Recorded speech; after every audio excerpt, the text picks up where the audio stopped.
Well, hello and welcome everybody to the Untitled Themed Entertainment Design Show. I'm your host, Andy Garfield. Patrick is out today, looking out for his new human in his life, a wonderful new baby boy that was. As he said on Twitter, they went to a weird resort. They came with two humans and left with three. So I don't know what happened. But I'm here with my guests today, Heather Concannon and Keith Carr from the Peppa Pig Theme Park and Merlin Entertainment. I'm very excited to talk to them today. And let's just get right to it. I am so excited about learning more about this park. I was excited to follow its development, and then when it opened, watched a bunch of videos and stuff. And it looks really great, and so happy you guys are here to talk about it. Let's first of all let's learn more about you guys so that we can move forward from that. Heather, why don't you go ahead and go first? Sure. Hey, everybody. I am Heather Concannon. I am the communications manager at Legoland Florida Resort, supporting both Legoland Florida theme park, water park, hotels, as well as our brand new Peppa Pig theme park. I also manage all the social media, so make sure to follow us. Fantastic. Thanks, Heather. I'm Keith Carr. I'm the Director of Design and Construction for Merlin Entertainments, the parent company that owns Peppa Pig Theme Park. I oversee all capital development for the Americas. So any new hotel, theme park, roller coaster attraction runs through our team. Oh, that's awesome. Fantastic. Well, I'm really happy to have you guys here. Since I'm a 48-year-old single childless male, I don't really know a lot about Peppa Pig. Tell me about the brand and how it came to be that there is a Peppa Pig theme park. Do you want me to take that one, Heather? Yeah, go for it.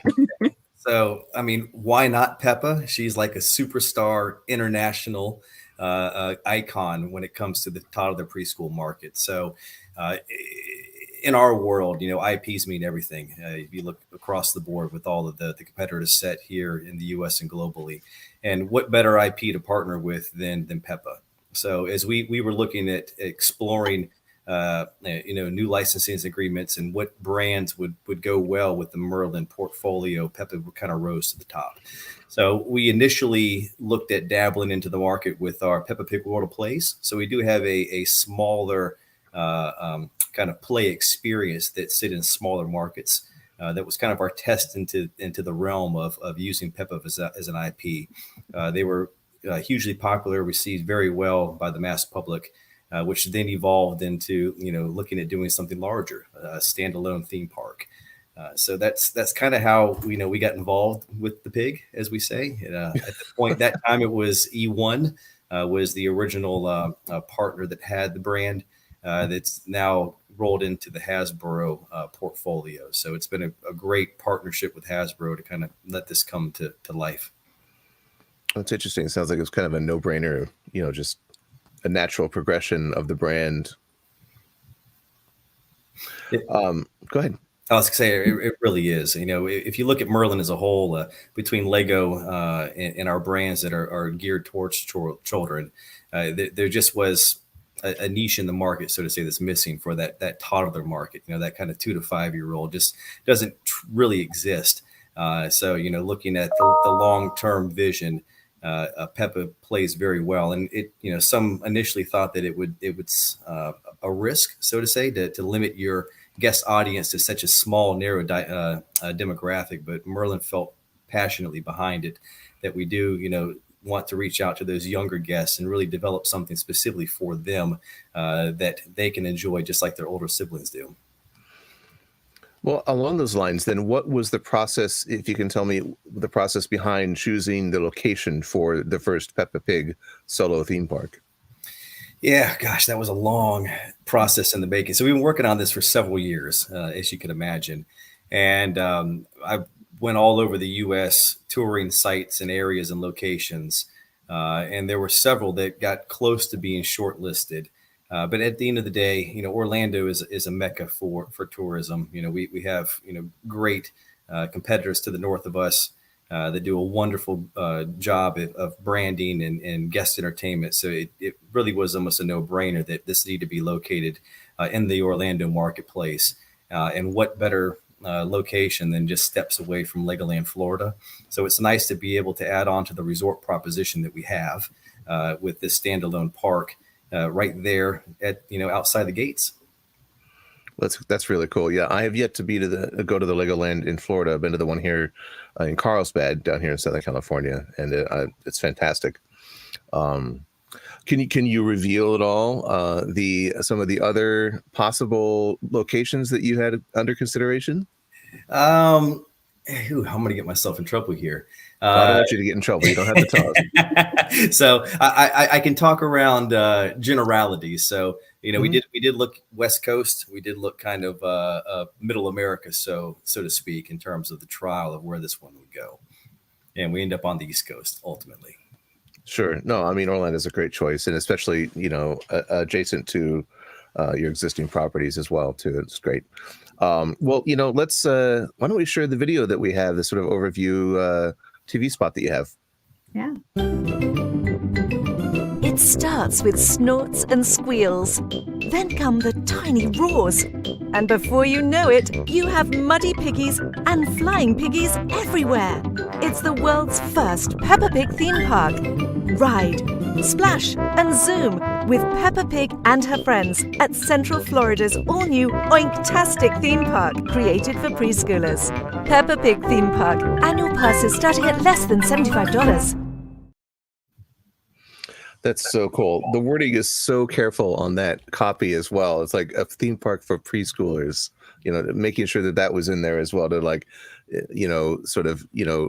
surgically target that demographic. That's really cool. That's it's such a cute looking park, and all the pictures and video that I've seen just make it look so charming. About how big is the park?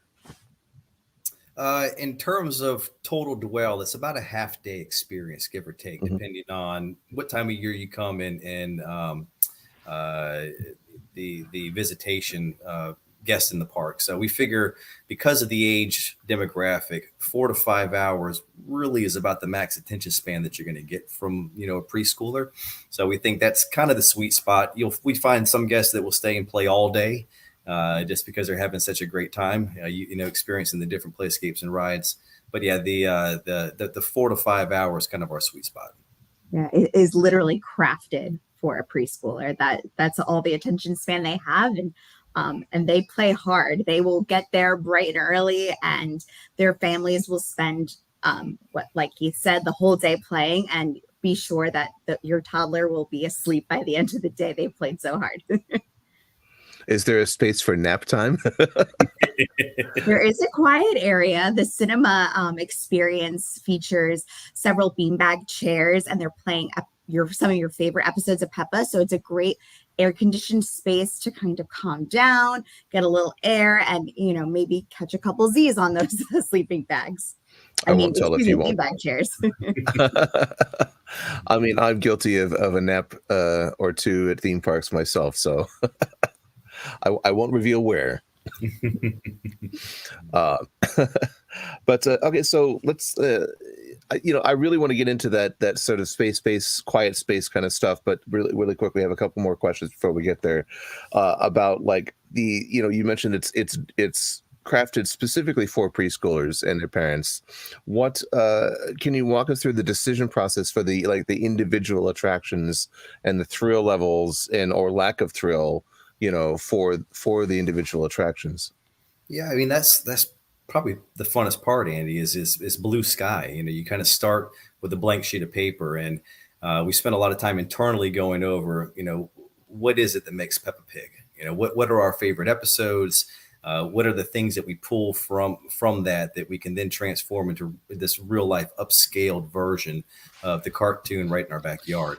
So again, going back to the age demographic, we didn't want it to be strictly just rides, because we find that, a lot of the toddlers like to have this free play, to be able to interact, play with the sculpts, play with the friends, the characters there on site. So we strategically looked at placing some of our attractions within zones, but also having free play within the same area. So it's a good balance between the two. But we tried to balance it out with who are the main characters that we'll find within the show, and those lands were then kind of framed around what that character is, what they're known for, and the storyline started to unwind behind that, and then going out into the industry and placing rides that we thought would be applicable that also meet the storyline that can have a great background and continuation for that character in each one of the lands. So you'll also find that you'll get a lot of other sculpts and other secondary characters that are there that kids love. I think one of the coolest things that I have seen to date is that 3-year-old that comes in and they see granddad dog sculpt is standing outside the ride, and they want to go up and give him a big hug and a kiss because they think it's like the real character there within the area. So do you have walk around characters? We do have costume characters. Yep. Awesome. I bet those are big with the kids too. Huge. Yeah, there's a live show. So we do live shows where we'll bring out characters that do a performance out there at our outdoor stage as well. Awesome. So, but one of the attractions is the trails and the playscapes and things like that. Can you tell me more about that? Yeah. So again, if you get into it, we have play areas within each one of the lands, and it's allowing the kids, as Heather said, to burn off more energy. They want to run, they want to interact, get on the play structures. So we'll have an array of slides and themed out play sculpts, hedges, mazes that lead into magical frogs. We have our muddy puddle splash pad area, so it's a large splash play area with sensory jets and tip buckets so the kids can run around, all the way into a treasure chest sand pit area where kids can dig around and find buried treasures. So there's a lot of opportunities for the littlest of our guests to experience and play using sensory and the tools that they're just starting to get involved with in life. That sounds really cool. Is there actual mud in the mud play area? We hope not. No. Well, you talk about the sensory experience of this whole thing, and it's so easy for little kids to get sensory overload, and especially neurodivergent kids and their families to get sensory overload. Peppa Pig Theme Park is turns out especially designed for those kids and their families that are sensitive to sensory overload and things like that, and other neurodivergent and other differently able people, people, blind people, deaf people, things like that, and there's all kinds of design elements that you have worked into the whole park to cater to those people, and I'm really excited to learn more about that, and working with the IBCCES to ensure that all the guidelines are met and all that kind of stuff. So I want to hear more all about that initiative in the park and the design. Yeah, I think it's one of these where as an industry we all feel we can do better, right? It's one that we're constantly striving to improve on, to make sure that we're inclusive for all. And it started very early within the process of what can we do to cater to all guests within our rides.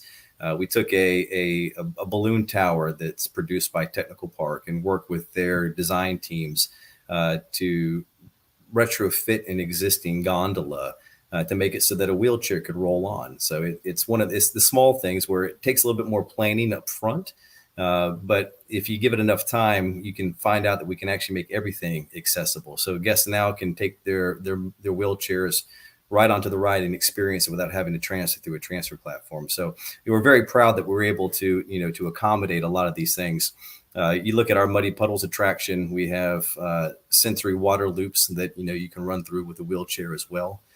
We also worked with the IBCCES on getting this park to be certified as an autistic certified park. And that really deals with, what is the sensory levels that we're going to have over 5 different categories. So that's touch, taste, sound, sight, and smell. So, parents can log on to the website before they arrive and understand what attractions, what rides have different levels when it comes to these, depending on what level of autism their children have. They know what might not be applicable for them, where they might need to, maybe only experience it in smaller doses, and what areas they can go to that's really fit for their children. So it was a fascinating experience to work with them and kind of walk through. We have placards throughout the experience that kind of show what different levels each ride and attraction have. And then our puddle jumpers are also trained to help assist guests and their children throughout the park. Well, that's so exciting and so awesome to have all that inclusivity and accessibility. What's the process? What's the actual process like to get certified? Like, is it like the Guinness Book of World Records? Do they send somebody out to assess the situation and look at what you've done, or are they involved in the design process? So we brought them in as we were, designing and building the rides, and there's input in terms of, I wouldn't say necessarily ruling things out, but just making sure we have an understanding of what level this ride is going to rate in at, just so we can be clear that we have enough diversity throughout the park for everyone to enjoy. So we build the park, and then there's a certification process where they'll come out and we walk every square inch. We're listening to the levels of the music. We're seeing how many flashing lights there are. What is the touch sensory? Are we having thrilling ups and downs like on Daddy Pig's coaster? Are we interacting with the lap bar? Are there big flashing lights? So we kind of analyze every single square inch in terms of what's there, and then it comes up with a rating. So that's one piece in terms of how we classify the park as a rating base. The other side is the operational implementation. So all of our puddle jumpers have to go through training as well. So a training course is put together that comes with continuing education, just to make sure that it's not only designed, but we're also implementing it in the way that it's supposed to be experienced. Tell me more about the puddle jumpers. Are these special guides, the special sort of department of team members or are all of the operational people sort of trained in this way? So all of the employees at Peppa Pig Theme Park are called Puddle Jumpers. So they are all trained and qualified and equipped to handle any situation that comes to ground. It's just so exciting, honestly, to be a part of a park that is taking all needs into account and making sure that all families feel prepared to go through this experience. Well, that's great. So, wow. I mean, it just sounds like such a special place, that, it's sort of shocking that something like this didn't exist already for that market and for, this level of accessibility. And I love that, we can use this park as an example going forward for, even big, bold, brash new theme parks, like how hard is it to, have a little trail off to the side, where you can have a quiet moment or something like that with your kids and everybody relaxed and calmed and all that kind of stuff. That's really cool. We love that you love it, Andy. No, it's really interesting. I love this stuff. I mean, that sort of leads to my next question. It's what about this experience of designing this park and building it and watching it operate now for a while? What are the big takeaways that you've had in terms of the design and operation, that you think that you will absolutely implement in future attractions and projects? Yeah, so it's a good question. We've, we have some experience in this preschool market. So at our sister park in Alton Towers, we have CBeebies Land, which is a small, activation within a larger park that caters to the preschool market, and then a small Peppa Pig activation in Gardaland, which is a theme park we own in Italy. So we did take a lot of those learnings initially to help, form our design kind of intent for this park here in Florida. But it was that, as with everything, there's always learnings, even the best laid plans on paper.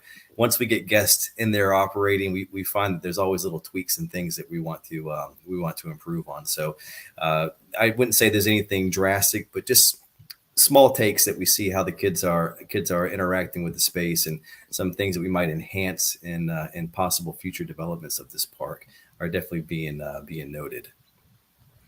That's awesome. Charlie, do we have a video about the accessibility of the park? Let's run that.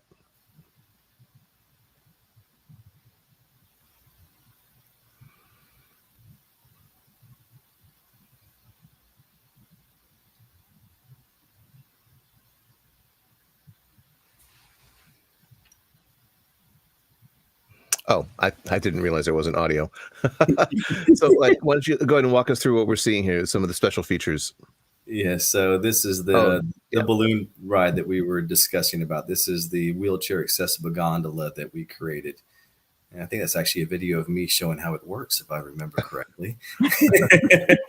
But what's quite nice is that you can wheel into the space and safely access the ride just as any other patron would. So you don't. Is every single gondola equipped that way, or is it just that one? Just the one for this attraction. Mm-hmm.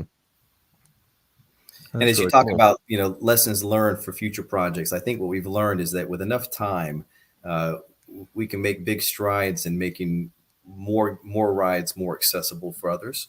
Sure. It just takes proper planning on the upfront, and we were granted with enough time on this one to be able to really push the envelope and really trying to stretch our teams to find ways to make it more inclusive.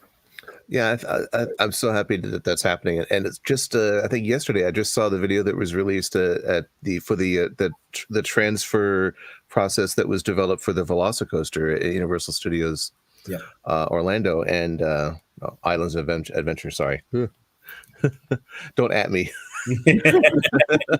I just saw that video of the transfer mechanism and procedure that they created that you could just roll right onto the coaster. It's like a never before done thing, and I think that there's at this point there's no reason not to be accommodating for all these different situations, and I think it's fantastic.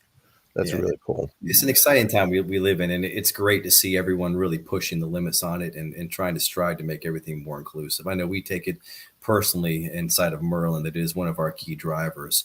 What ways we can always improve and get better in the space, because I think historically attractions haven't done enough before. So it's really good to see the industry kind of moving into that direction as a whole.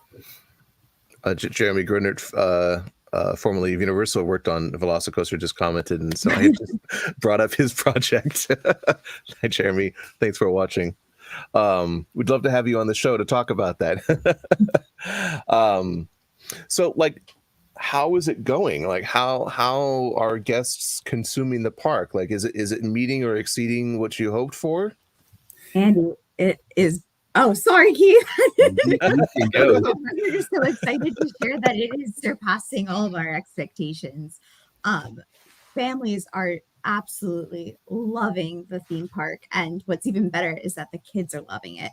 I think a big wow moment for me was seeing on our grand opening day, seeing the kids run to Daddy Pig's coaster. And for so many kids, that's their very first roller coaster. That's a big moment in anybody's life.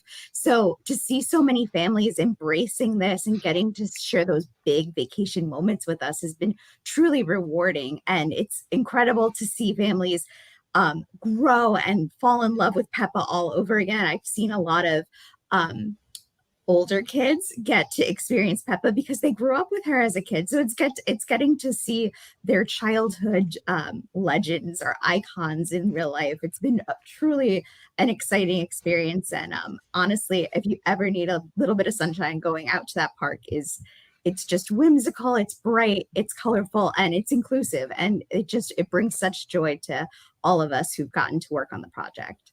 You're getting 10-year-olds experiencing nostalgia for the first time. Yeah, I know. It's no joke. Yeah, it's been great for us. It's a wonderful product. It's exceeding expectations. Even the high standards that we set corporately, it's doing very well. Well, that's fantastic. I mean, we sort of already went over this, but what are the big takeaways from this process do you think are going to inform Merlin projects going forward? Well, I think we're always going to be diversified in our portfolio, and I think that there's a space for the toddler market. And I can't comment on it specifically, but watch the space. I think you'll find more of these toddler-based attractions coming to an area within the U.S. in the near future. Well, that's very exciting. And I mean, we might see a new Peppa Pig theme park somewhere in the world. You never know. I know. Very exciting. We sure hope so. Well, I mean, now that we've talked about the park, I want to talk about you guys. Like, how did you get where you are? Like, what was your journey to this moment where the Peppa Pig theme park opened? Like, have you always been in themed entertainment? I'm curious to learn more about you guys. You can go first, Keith. You want me to? Yeah, go for it. All right. So, I've only been in the themed industry with Merlin. So I've been with them now for, about 8.5 years. And prior to that, I came from the general contracting background. So I've always been a construction guy, hard hat, swinging a hammer, went to school for it. I've built everything from nanoscale research facilities to office buildings to apartment complexes, you name it. So when the opportunity came to make the jump into the theme park entertainment, I couldn't say no. And I don't think I'd ever look back again. It's been a wonderful journey to, develop all these different family entertainment centers, across the U.S., work on prototype rides coming out of China or Canada that we then roll out globally across the portfolio. So it's been a fun experience. And I think it's one that's been great. Growing up here in Florida, we've always had Disney and Universal in the backyard. I think anyone that's lived here as a kid, you've worked for Disney and Universal at some point. I was on Alien Encounters, if you go way back, which is now, I think, Lilo and Stitch's Great Escape is what it's called now. Don't yell at me because I probably got it wrong, but it used to be called Alien Encounters, and I was one of the guest greeters on that attraction back when I was 16. So, that was my first kind of run into the themed entertainment industry, and it's kind of great to get back to it again. When I was working at Imagineering when I was 20 in the AV department, and one of the things that I did was I got pulled into a recording session for all of the technicians yelling at each other at the end of Alien Encounters. So you heard my voice at the end of that ride. What a small world. Over and over and over again. That's awesome. Man, that's awesome. I don't have any connection to Alien Encounters, so I feel left out here. That's okay. I loved it. I loved it, and I was very bitter when they turned it into Stitch. Sorry, Disney fans, don't come at me. I've always been in communications. I got my master's in digital comms from Syracuse, so very passionate about storytelling. But as far as the theme park industry, I have grown up as a theme park lover. Some of my best family vacation memories are going down to the theme parks and getting to ride the rides. And so to be a part of a company that values that storytelling and being a part of a grand opening of a theme park that's going to mean so much to other families has been just an awesome experience. And I love that the theme park industry is always changing and it's growing, and it's become such a big part of my life. So it's great to be able to share it with others through our social media channels and our communications. It's just been an awesome ride. Yeah, it's very rare that you get to be involved with the opening of a whole new theme park. It's like, dozens and dozens of rides open every year all over the world. And, but like maybe we'll get a new theme park once every couple of years or 3 years. I mean, I worked on the Warner Brothers World Abu Dhabi Park. Yeah. I wrote a lot of the music for it and did a lot of the sound design for it over many, many years. And it was so excited to be there for the opening of, I had that same experience where I got to watch guests experience this kind of thing for the first time, especially, guests in the, UAE who, maybe hadn't had that kind of an experience before. And it was, it's just so great to just watch the fruits of your labor be enjoyed so fully. I think that's what keeps us hooked, Andy, is just that, it's blood, sweat, and tears that goes into it for years and years, but it's those grand opening moments and just seeing the guest's face as they're enjoying, what you created. It's that adrenaline that keeps us coming back for more punishment, as we say. Yeah. Oh, I love it. I mean, it's such a great industry, and we're so lucky to be a part of it. And I mean, I grew up in Anaheim, right near Disneyland as well. You guys grew up in Florida, so it happened to me in Anaheim, and I just I'm sort of genetically predisposed to do this. 100%. Oh, it's fantastic. Well, I feel like we ran short, but I feel like we covered a lot of it. I mean, what is there anything else that you guys want to talk about that we haven't touched upon? Anything from you, Heather? I mean, God, I don't know anything from you. you don't want to get me going. I'll talk and talk and talk and talk. I know. Well, Heather, I feel like we haven't heard much from you. I want to talk me through how the marketing of a new attraction like this to the local and broader market. Like, how is it different from marketing like a Legoland or even like a Universal or Disney park? Yeah, so what's so incredible, and Keith touched upon this earlier, is that Peppa Pig Theme Park is crafted for preschoolers. There's nothing really like that exists on its own. And so that experience is what we've been truly focused on sharing and really bringing Peppa to life. This is the only place in the world that you can just go in and walk through Peppa's house and ride on Daddy Pig's roller coaster. So bringing that IP to life really motivated a lot of the marketing campaigns, and just making sure that parents know that this is for preschoolers. This is just for them. There's no, there aren't a lot of lines to wait in. There's a lot to do that's perfect for them. They love to play. We've got it.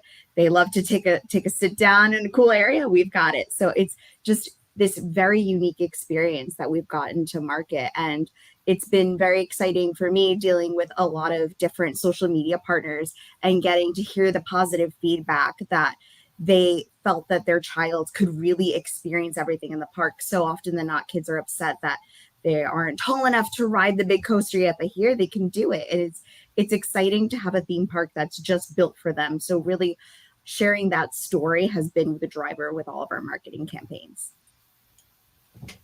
That's really cool.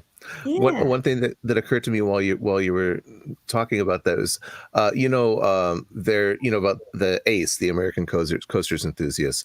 How do you handle it when like a bunch of ACE dudes show up at the park without kids that want to get the credit for the coasters?